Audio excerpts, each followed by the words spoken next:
So I like to do things a little different here and there since I'm they're starting to give me control. I kind of like it. So today, Black Shalom L'Chaim, pure fashion water, they got us out there.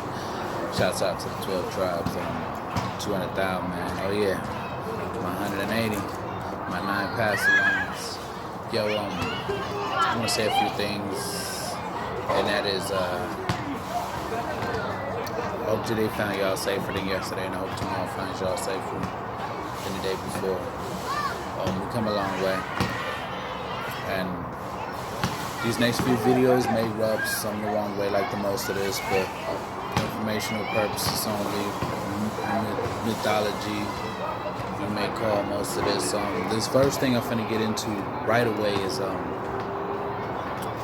Lilith, story of Lilith, if you haven't heard that. We'll get into that, and then we'll go from there. So today, Black Shalom L'Chaim, pure fashion water, they got us out there. Shout out to the 12 tribes, people not the cause, and keep that music I like. Doesn't seem right that I was born white, and my parents don't fight. They just told me they love me even night. Abrahamic mythology represents one of the longest continually developing religious traditions in the world, from its origins in ancient Canaan to postmodern theology and mysticism.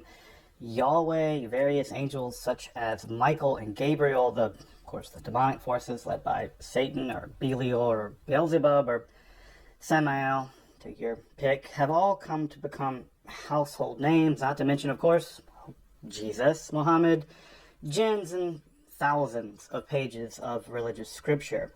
For over 3,000 years, Abrahamic mythology has developed, spread, and flourished on the world stage of religion. But one figure in that mythology finds their origins well before angels and archangels, before messiahs and prophets, before perhaps even Yahweh. The figure of the demoness Lilith reaches back in some form to ancient Sumerian and Babylonian mythology, but came to flourish especially in later Jewish mythology.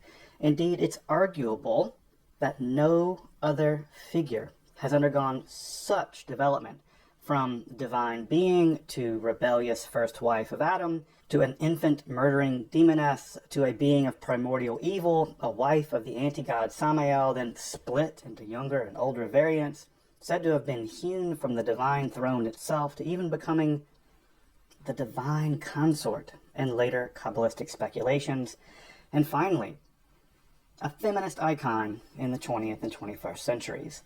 Lilith, the Maiden of the Night, is truly one of the most remarkable figures in the entire history of Abrahamic mythology. In this, at least two-part series, I'll be exploring the origins and development of Lilith.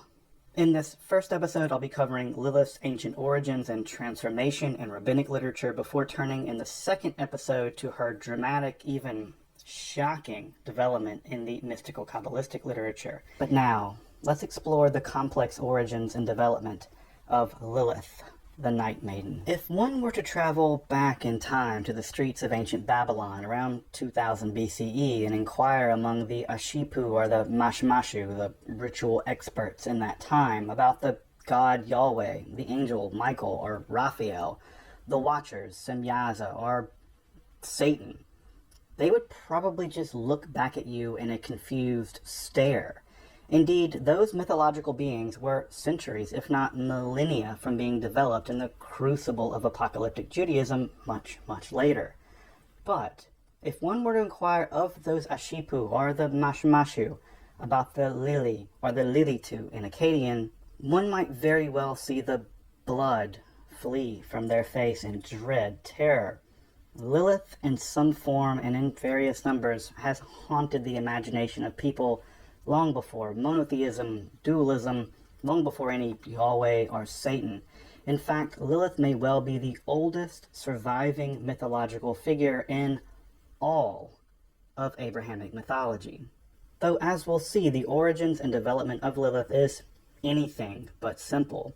It appears that the earliest conception of a Lilith wasn't a singular distinct being or personality, but a class of apparently malevolent subgods, or what we might call demons. The Lilu, along with the Lilitu and R.Lili, at least in Akkadian, or the Maiden Lilith, seem to have been largely creatures that dwelled in remote or deserted regions of the earth and were especially dangerous to pregnant women, to babies, and also even to young men.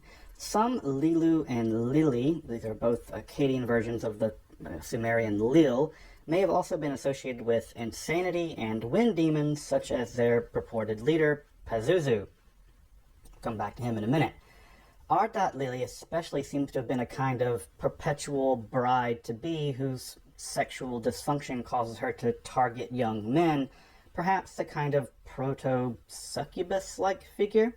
However, or the male Lil in Sumerian is taken to have been the father of none less than Gilgamesh, like Epic of Gilgamesh, who actually goes on to encounter a Ki-Sikulil-Lake, a spirit primarily dwelling in sacred trees, though both the reading of that in Sumerian and the meaning of that expression is still hotly debated.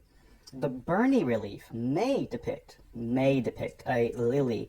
The association with the owls in that image are kind of speaking in that favor, but there's absolutely no agreement among scholars, with arguments that that's actually Ishtar, who ironically seems to have actually had an antagonistic relationship with the Lili. It could be Ishtar's sister and the queen of the underworld, Erishkigal, to some otherwise totally unknown figure. Who knows about the Burney relief? Regardless, the Lilu and Lili form some complex, though admittedly unclear aspect of the demonological ecology of ancient Mesopotamian religious life. However, it seems that an etymological mistake between the isolate Sumerian and Semitic Akkadian languages would eventually allow for a kind of fusion between the sub-divine beings of the Lilu-Lili family and the daughter of Anu, and a proper goddess, Lamashtu. This can be seen in how the Lilu-Lili aren't written with the divine determinative like Lamashtu is. What seems to happen is a kind of linguistic assimilation where some of the malevolent activity of the Lili are fused with the explicitly anti-naval evil of Lamashtu, who of course was known to kill unborn children either by tapping on the mother's stomach 7 times, of course murdering babies through crib death, or even just kidnapping them from a wet nurse. Lamashtu's infamy is actually well attested in the amulets and spells, the numerous spells and amulets against her, which actually deploy the iconography of the leader of the Wind Lilu, Pazuzu. Of course, Pazuzu gets a super bad rap because the Exorcist kind of did him dirty by making him possess that young girl Reagan, but that's actually considerably ironic if you think about the fact that he was invoked precisely as a protector of young children and mothers. So, sorry, Pazuzu. What appears to have happened is that some of the characteristics and functions of the Lili, especially including R.Lili, seem to have been fused with the more explicitly antenatal evil of Lamashtu, with a kind of false friend relationship between the etymologically unrelated Sumerian term for those beings, Lil, and the Semitic Akkadian word for night, Lilum or Liliatum, thus seeming to give rise to a pan-Mesopotamian demoness, attested in later Phoenician, Israelite, Jewish, Persian, Mandean, you name it, texts. Sources largely responsible for crib death, seducing young men in their sleep, etc. Now, exactly how this process developed isn't totally understood, and it probably won't ever be understood. But it seems possible, likely to me, that through a linguistic mishap and a bit of divine demonic assimilation, Lilith, as we know her, came into being. What might be the earliest evidence of this fusion may be a 7th century BC amulet found at Arslan Tash in what is now northern Syria. This amulet is really interesting in several respects. One, it shows Lilith as a demoness, thus leaving her cradle in Mesopotamia. Sorry for that cradle joke. And entering into the Levant. Second, the inscription is in Phoenician and not Akkadian, showing cultural diffusion of the Lilith myth. And finally, the amulet may actually be our earliest depiction of Lilith as a kind of sphinx-like being. However, both the reading and the meaning of the inscription are heavily contested by scholars, with that final T, Lilith, being hugely in question. So, is this Lilith? It seems possible, maybe likely, but the jury is out and will likely remain so forever. The next possible appearance is also contested, but it's also the first and only mention of Lilith in ancient Israelite literature, that is, in the Hebrew Bible or the Christian Old Testament. At Isaiah 34:14, the prophet there is describing the Yom Yahweh, or the coming day of divine justice, in which all the nations that oppressed Israel will be divinely destroyed and devastation will be everywhere, and describes the condition of those nations such that jackals shall meet hyenas, goat demons shall greet each other, there too Lilith shall repose and find her resting place. The problem is that the Hebrew for all those creatures I just mentioned is highly uncertain and remains very poorly understood to this day. In fact, the great Isaiah scroll found at Qumran, the most complete ancient Isaiah scroll we have, the term Lilith there is actually in the feminine plural, Liliot, which better matches the literary flow of the text anyhow. What is clear is that these animals, or maybe demons, are associated with ruined or otherwise deserted places or destroyed places, and that's actually pretty typical of demonic beings in ancient Mesopotamian mythology more generally, and we'll see it's something that's inherited directly into Jewish demonology as well. Again, is this Lilith a class of demonic beings or a specific demonic being? Or a demonic being at all? Indeed, note there's no antenatal violence invoked here either.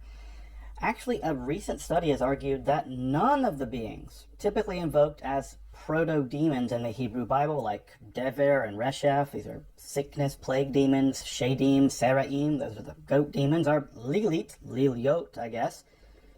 A recent argument is made that they're not demons at all. Judith Blair has actually made a very cogent argument, at least to my mind, but these are just ritually impure animals, with Lilith just being a kind of owl or something.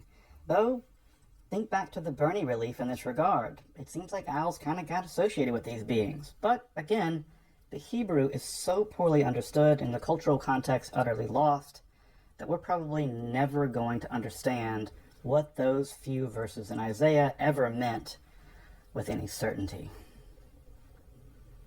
And strangely, despite the positive explosion of both angelic and demonic beings during the period that most scholars refer to as Jewish apocalypticism, think of the Book of Enoch and literature like that, Lilith is conspicuously absent in what are otherwise dozens of foundational texts in the genre, many brimming with such supernatural creatures. In fact, one of the sole references to Lilith, or a Lilith-like being, is likely an exorcistic text in the Dead Sea Scrolls, the Song of the Sage, 4Q 510 and 11. In this text, Lilith occurs in the singular in the exorcistic invocation, which, compared to the Great Isaiah Scroll, also recovered from Qumran, which again had it in the plural. Again, are we dealing with Lilith or something else here? It's so hard to know. Further development of the Lilith mythology would occur, interestingly enough, closer to her original homeland over there in Mesopotamia. In virtually parallel development, the mythology of Lilith began to more fully coalesce in both the Babylonian Talmud and in Mesopotamian incantation bowls, before reaching its mythological maturity just before the time period of what we might think of as the European Middle Ages. The Talmud, as you might recall, is a commentary on an earlier text of Jewish lore called the Mishnah. Two such of these commentaries were produced. There were two Talmuds produced, one over in Palestine and the other in the academies of Babylon during the Sasanian period. While the Mishnah itself contains no Lilith references, she does get about a half a dozen mentions in the Babylonian Talmud. For instance, we learn in Tractate Eruvin that one of the punishments meted out to women because of the sin of Eve is that they have to grow long hair like Lilith, which doesn't seem like a super bad punishment. At Gittin 69b, we learn of a treatment for gira. This might be a kind of striking or stinging pain in one's body that involves some kind of stone known as the arrow of Lilith, gira de Lilita. There's a pun there between the pain gira and the arrow gira in the Aramaic, and that's probably how the magical idea happens. At Nida 24b, we learn that if a woman has a stillbirth which resembles Lilith in that it has wings, that such a fetus is viable and that that woman is tameh, or susceptible to the laws around ritually uncleanliness following childbirth. At Bava Batra 73a through b, we read a super strange narrative in which a character called Hormine, this is apparently the son of Lilith, is performing all kinds of acrobatic feats while holding a glass of wine that never spills. Shockingly, by the way, this is probably a reference to the Zoroastrian deity Ahura Mazda, the god of light and goodness. Ironically here made the son of the demoness Lilith, so is the Talmud throwing some shade at the Zoroastrians for some reason? Don't pick on the Zoroastrians, they have a hard enough time. They're wonderful people. At Shabbat 151b, Chanina ben Dosa warns us to never sleep in an empty house because, of course, you'll be seized by Lilith, so don't do that. And in a final reference, we find a debate about the fate of Adam in the years after his expulsion from the Garden of Eden. In a very weird narrative at Eruvin 18b, we learn that in those 130 years following the exile from the garden, Adam, probably through nocturnal seminal emissions, begat a whole race of Ruchin, Veshedin, Velilin. Now, exactly how to translate those terms is not clear because Talmudic demonology is notoriously unsystematic. I've done an episode about that if you want to check it out. But it might mean something like spirits, shade demons, and Lilith demons. But it could just as well be something else. Note there that Lilin is in the masculine plural and not in the feminine singular or feminine plural. But the whole phrase might mean something like spirits and male and female demons, but it's not terribly clear. A few final pieces of rabbinical literature will also help us reveal the development of the Lilith myth, and those can be found primarily in later midrashic, or legendary commentaries on the Bible. In Genesis Rabbah, we find a really interesting discussion caused by what is apparently a lacuna in the biblical text. You may remember that before Cain and Abel went out into the field, they were discussing something, but there's a gap in the Hebrew Bible's text there. There should be a discussion of what they were discussing. Well, they go off into a field and things don't go well for Abel, and so we never learn what they were talking about. So what were they talking about? One of the very topics mentioned in that discussion was they were arguing about the Chava HaRishonah, or the first Eve who returned to the dust.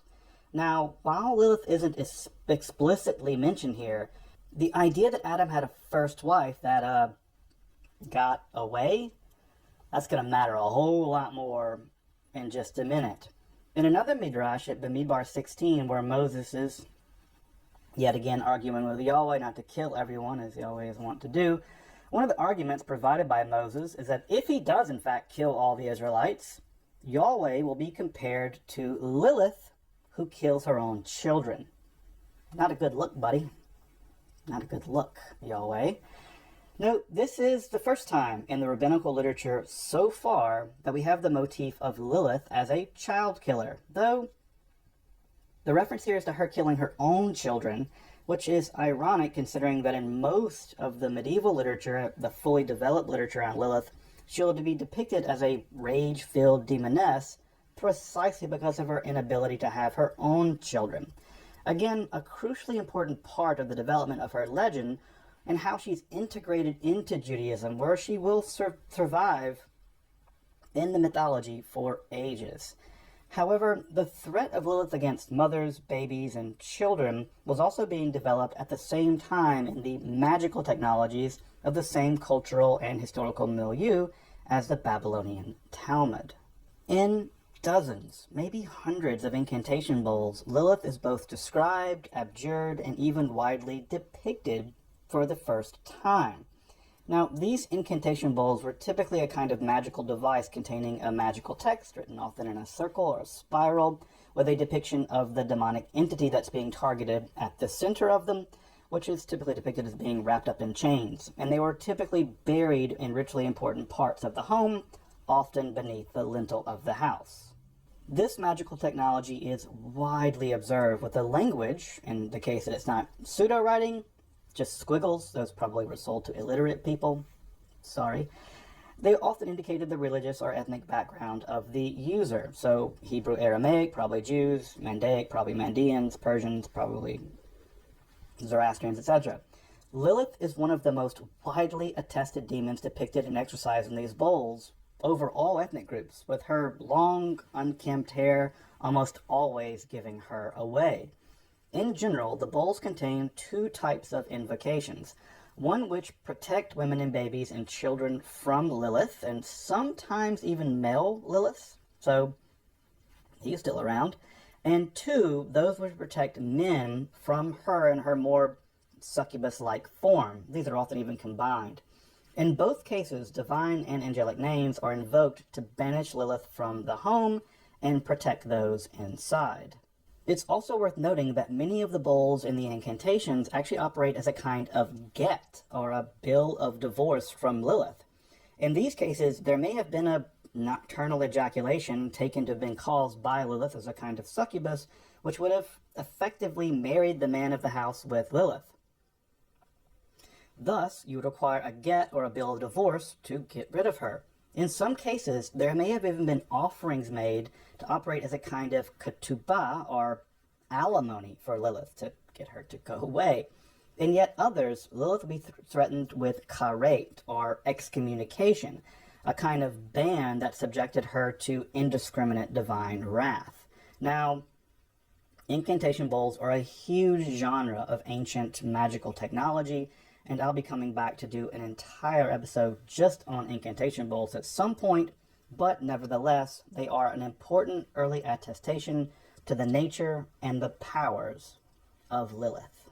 However, it would be in the pseudepigraphic alphabet of Ben Sirah, composed sometime around 700 or 1000 of the Common Era, that the myth of Lilith would reach maturity.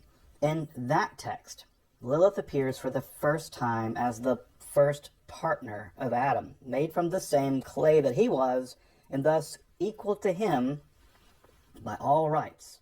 Famously, she asserts this equality by insisting on being on top during an act of sexual intercourse for which Adam refuses. It's kind of vanilla, and in defiance, Lilith pronounces the ineffable name of God and disappears into the air.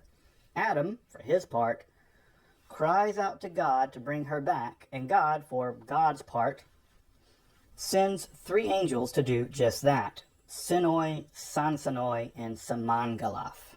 The deal would be simple. She just has to come back, and all is forgiven, and she has to be on the bottom, and stay free, but 100 of her children must die every day. The 3 angels actually corner her over the Sea of Reeds, where the pharaonic army would one day be drowned, and they threaten her. But again, defiant Lilith counteroffers. She'll accept the death of 100 of her brood each day, but she'll be able to stalk the children of humans for 8 days after a boy's birth and for 20 days for a girl.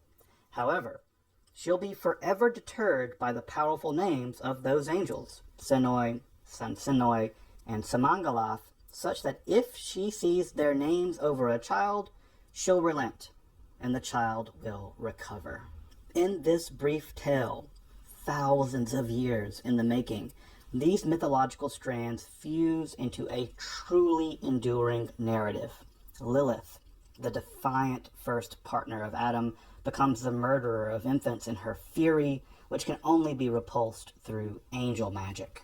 And indeed, it's around the time of the production of the alphabet of Ben Sirah that we find the first Aramaic incantation formulae appear with the now commonplace incantation Adam v'Chava chutz Lilith, Adam and Eve out, Lilith, along with the talismanic angel names Sinoi, Sansanoi, and Samangalaf, a formula still reprinted in handbooks of Jewish magic down to today. I have them right there, and more on those amulets, modern amulets for this, in a future episode.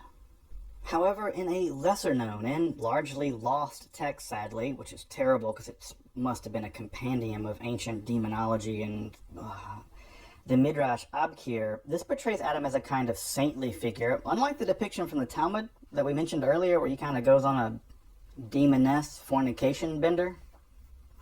Sounds good. He's actually ascetically separated himself from Eve in this story following their sin and the murder of Abel by their son Cain, which introduced both death and murder into the world.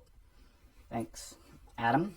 However, in this account, Lilith is actually so powerfully attracted to Adam, he sort of gleams like the sun, that she forcibly mates with him, probably when he's asleep, and over the course of 130 years of his isolation, he sires myriads of hosts of demons, which go on to plague humankind down to this day. I suspect that she was probably on top in those nightly romps, so Lilith laughs last. This motif of Lilith as a succubus would also prove influential in the next period of the development of her mythology, the Lilith of the Kabbalah.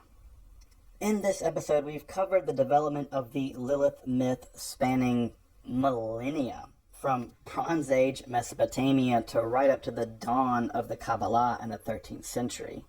As we've seen, Lilith is an enduringly powerful myth which captures a range of fears and anxieties, from crib death to female autonomy, a subject that still strikes terror in basic bros everywhere.